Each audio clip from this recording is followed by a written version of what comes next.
Australia is resolute in advancing the cause of peace around the world, including the urgent need for a two-state solution in the Middle East. And Australia is a resolute defender of international law, including the International Court of Justice. That is why we abstained on this vote with great disappointment. We wanted to vote for a resolution that directly reflected the ICJ advisory opinion. We wanted to vote for a resolution that clearly offered the Palestinian people a path to self-determination and gave the world a path to a two-state solution. And we wanted to vote for a resolution that gave the international community a clear way to respond to the International Court of Justice's advisory opinion.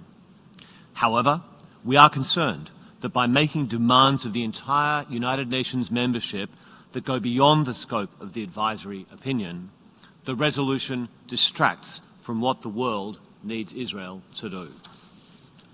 President, we are deeply disappointed these concerns were not able to be addressed.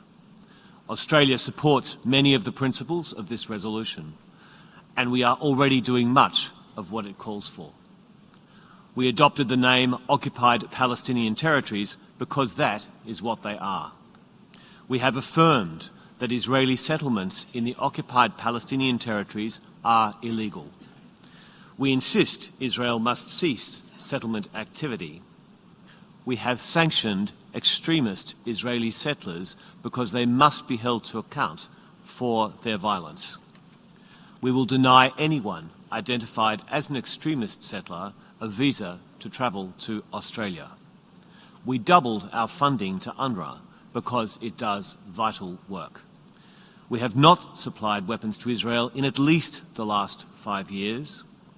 We continue to call out unilateral actions that undermine the prospect for peace, and we have moved our position on recognition.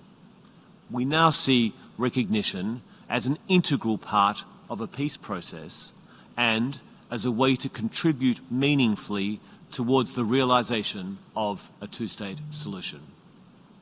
It's a matter of when, not if. It's the only way to break the cycle of violence, the only hope for a prosperous future for both peoples, a Palestinian state and the State of Israel side by side behind secure borders.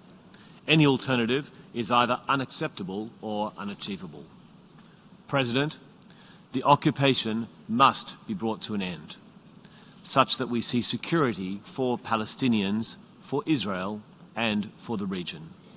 To conclude, we meet at a time when the situation in Gaza is catastrophic, where the human suffering is unacceptable, where international law is under strain, and when the region is on the brink of escalation.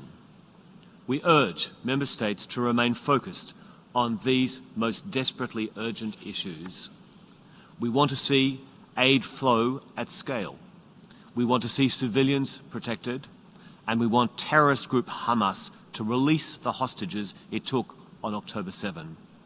There must be an immediate ceasefire, and this conflict must end.